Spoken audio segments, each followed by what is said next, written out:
Jadi pada hari ini kita akan bikin video pembelajaran tentang manajemen bimbingan konseling Islam. Saksikan ya teman-teman. Loh, kok kalian belum siap-siap sih? Oke, tenang. Wih, udah pada keren nih.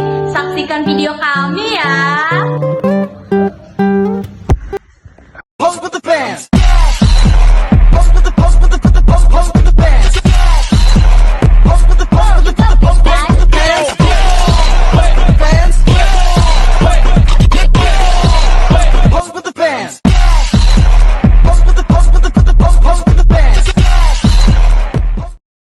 Assalamualaikum warahmatullahi wabarakatuh. Alhamdulillah, segala puji bagi Allah Subhanahu wa Ta'ala bisa memberikan kita kesehatan pada hari ini, sehingga teman-teman dapat menyaksikan video yang akan kami tampilkan tentang pembelajaran manajemen bimbingan konseling Islam.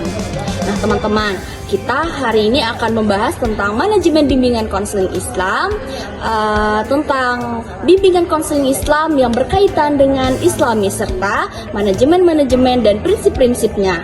Saksikan ya. Dalam bimbingan konseling Islam ada juga manajemennya. Nah, dalam manajemen ini bertujuan untuk agar bimbingan konseling Islam bisa efektif, terarah, dan sesuai dengan prinsip syariat Islam.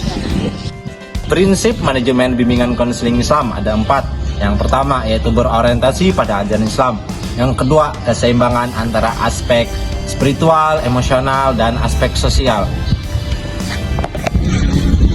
Bertujuan mencapai mardatillah atau keridhaan Allah, mengedepankan etika dan akhlak mulia dalam setiap prosesnya. Dengan prinsip ini, layanan konseling Islam dapat diharapkan untuk membantu individu dalam kehidupan yang lebih baik sesuai dengan tuntutan Islam. Dalam manajemen bimbingan konseling Islam ada 4 fungsi utama. Yang pertama, tahap perencanaan. Dalam tahap ini, konselor menetapkan tujuan bimbingan yang sesuai dengan kebutuhan klien dan menyusun program berdasarkan nilai-nilai Islam. Yang kedua, ada perorganisasian.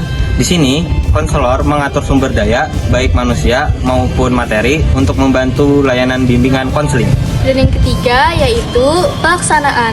Konseling ini dilakukan dengan metode Islam seperti tafakur atau refleksi, pendekatan Al-Quran dan hadis, serta terapi melalui doa dan zikir.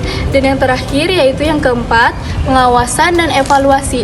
Konselor mengukur efektivitas program dan meninjau kembali apakah layanan telah sesuai dengan tujuan syariah. Dalam bimbingan konseling Islam ada 5 tahapan. Tahapan yang pertama adalah identifikasi masalah. Identifikasi masalah ini di mana nanti konselor yang akan memahami kebutuhan konseli dengan pendekatan Islami. Yang kedua adalah diagnosa. Diagnosa ini konselor juga yang akan menganalisir akar masalah dengan metode pendekatan Islami, dan sehingga nanti konseli sendiri yang akan istiqomah dengan pilihannya sendiri. Yang ketiga ada penyusunan program. Penyusunan program ini adalah langkah-langkah sesuai dengan pedoman Al-Quran dan Sunnah. Yang keempat ada intervensi.